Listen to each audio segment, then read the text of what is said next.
Ever wonder about the person or people behind Bitcoin?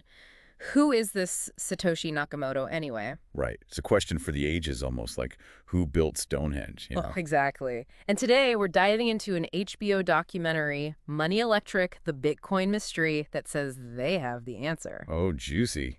This should be good, but before we go there, can we just like acknowledge the elephant in the room? I mean, doxing someone, especially Satoshi, who's clearly worked hard to remain anonymous, kinda sus, no. 100%. We'll definitely unpack the ethical implications, especially for someone who's deliberately stayed in the shallows.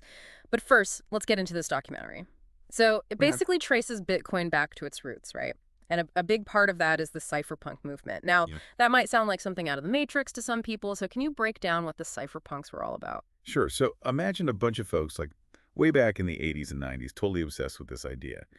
Can we use cryptography, basically secret codes, to protect privacy online? They were like the OG digital privacy Like champion, ahead of their time. big time.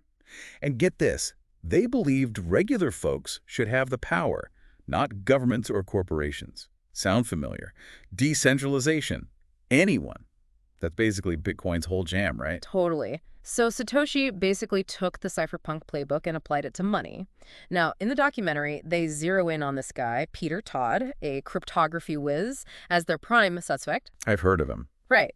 So they point to a bunch of stuff. He's been into Bitcoin since the early days. He's chatted with big names like Adam Back, and they even try to draw parallels between his coding style and Satoshi's.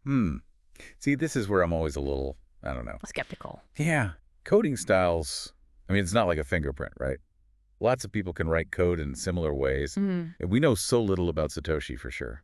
Seems like a stretch. It does feel a little thin, right? But then the documentary takes this whole other turn. Get this. They start suggesting that Todd's got ties to, like, intelligence agencies. They even imply that the replace by fee feature, which is a pretty technical thing in Bitcoin, was some kind of government scheme. What's your take on all that? Whoa, whoa, whoa, hold up a minute. This is exactly the kind of thing that worries me. You start throwing around accusations without solid proof. That's how rumors turn into, well, it's just not cool. It feels irresponsible, right? And it can have real-world consequences for the person on the receiving end of those accusations. This actually ties into what we were talking about earlier with the article. You mean the one about how finding out who Satoshi is might actually be a bad thing for Bitcoin? Exactly. It's like Bitcoin is supposed to be this decentralized thing bigger than any one person, right? Exactly. The beauty of it, the whole point, is that it doesn't matter who started it. It's about the tech, the potential to change how money works. So maybe we're all focusing on the wrong mystery.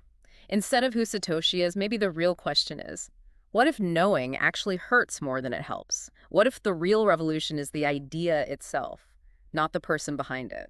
Something to think about.